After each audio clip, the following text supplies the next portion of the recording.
Hello everyone. हम इस video में यूपी पुलिस कांस्टेबल परीक्षा 2024 के लिए रीजनिंग का संपूर्ण पेपर देखने वाले हैं। तो आप सभी इस वीडियो को पूरा देखिएगा एग्ज़ाम से पहले। चलिए स्टार्ट करते हैं। अगर आप सभी की तैयारी अच्छी है तो आप सभी कमेंट में प्रत्येक क्वेश्चन का आंसर देंगे। तो पहला क्वेश्चन है, उस विकल्प का चयन करें जो तीसरे पद से उसी प्रकार संबंधित है जिस प्रकार दूसरा पद पहले पद से संबंधित है। तो यहाँ पर केसर का संबंध मसाला से है, तो सेब का संबंध किससे है? फल से। राइट आंसर है इस क्वेश्चन का बी ऑप्शन। दूसरे क्वेश्चन को देखेंगे। दूसरा क्वेश्चन है, लार का मतलब लार ग्रंथियाँ हैं, इसी प्रकार पित्त का मतलब क्या है? तो पित्त का मतलब है अग्नाशय। जैसे कि लार ग्रंथियों से स्त्रावित होता है, इसी प्रकार पित्त अग्नाशय से स्त्रावित होता है।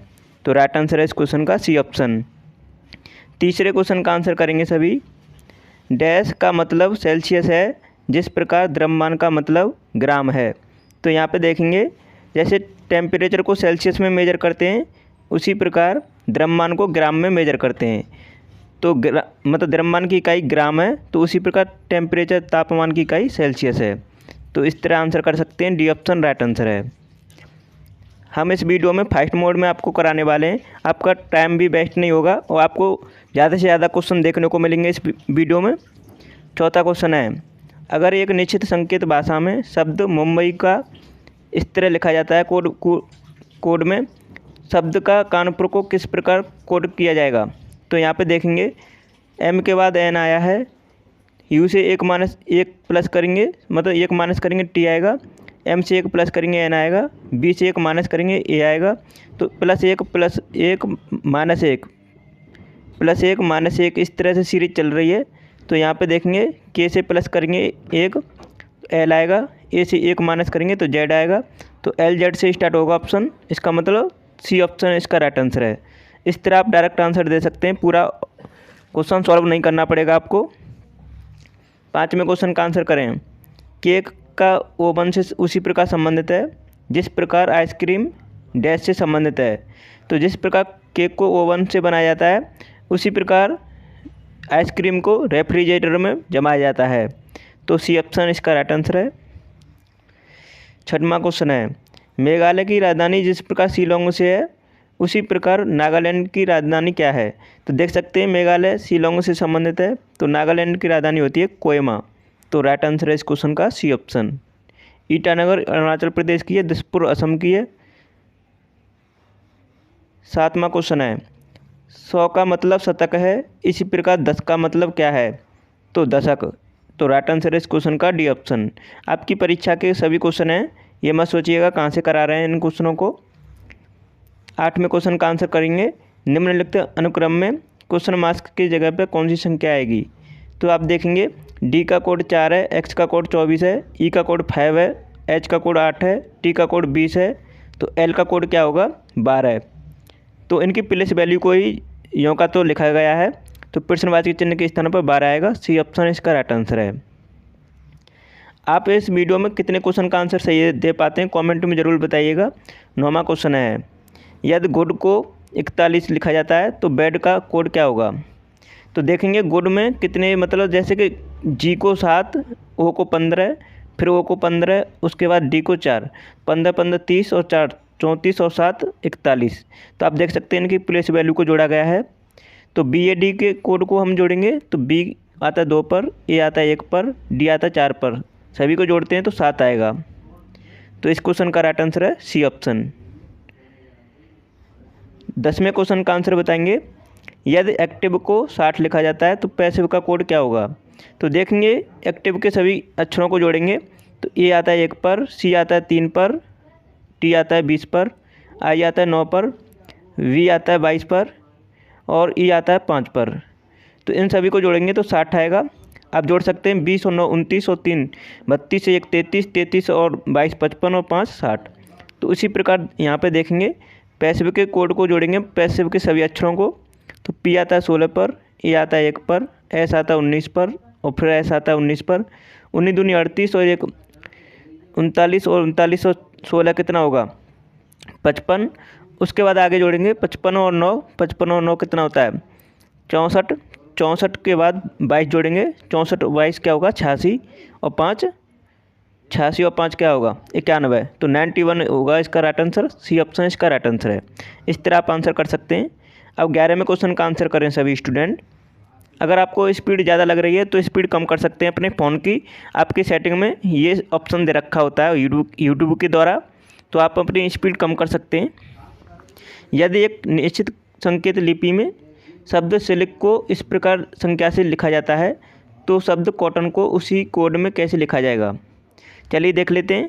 तो यहाँ पे देखेंगे सिल्क को यहाँ पे, तो यहाँ पे देखेंगे आप इसको किस तरह लिखा गया है।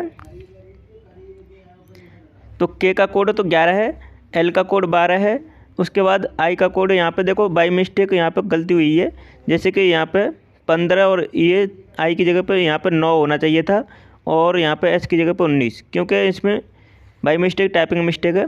तो यहाँ पे देखेंगे।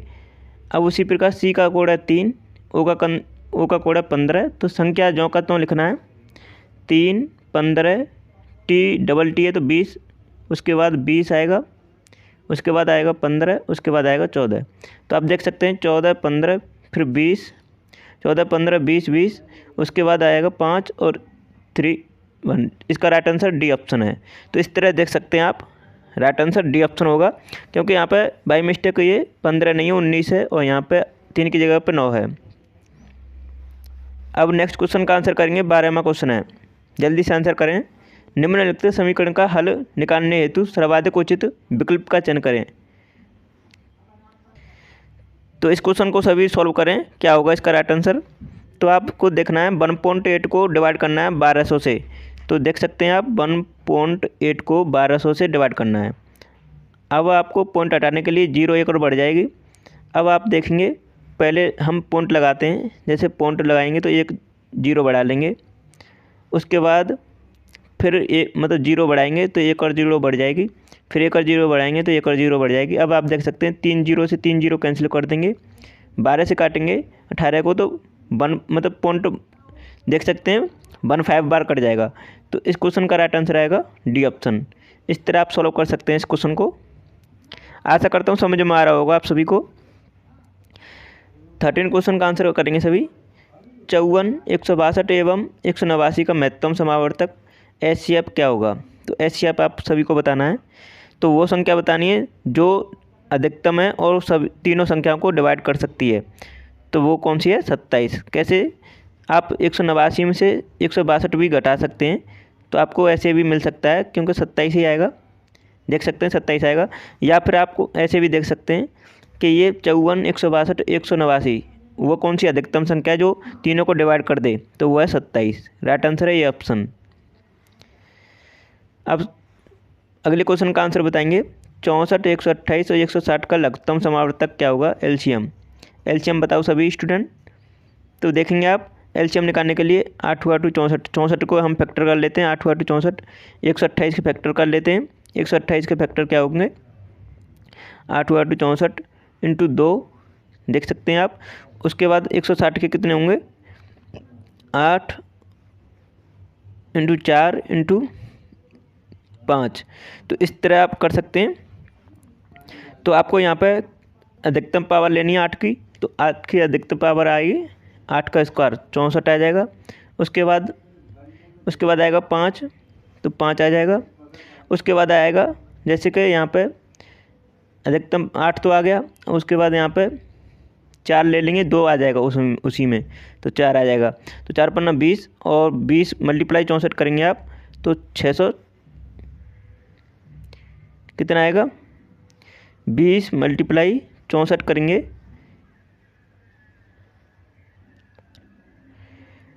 सॉरी बाय मिस्टेक कुछ मिस्टेक हो रही है, लेकिन इसका राइट आंसर आएगा 640 आएगा करेक्ट आंसर।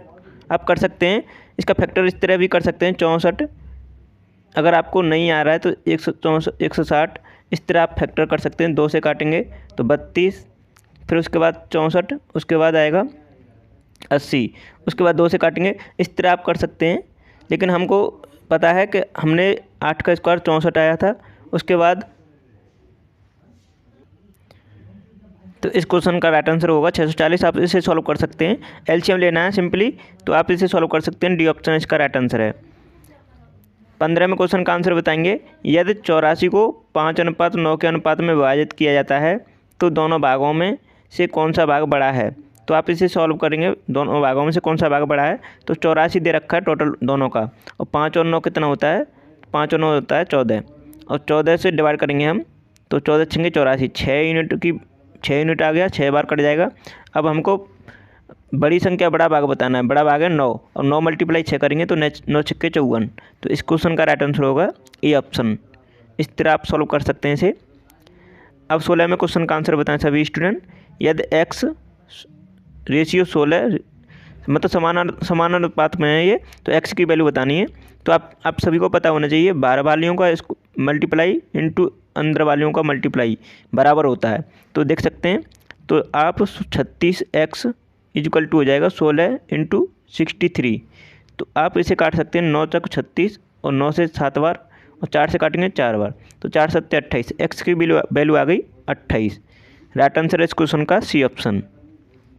तो आशा करता हूँ आपको वीडियो पसंद आई होगी। आप सभी ने चैनल को सब्सक्राइब नहीं किया है तो प्लीज़ कर लीजिएगा, वीडियो को लाइक कर दीजिएगा। अब नेक्स्ट पार्ट हम अगली वीडियो में कराएंगे। चलिए वीडियो को यहीं समाप्त करते हैं। Thanks for watching my video.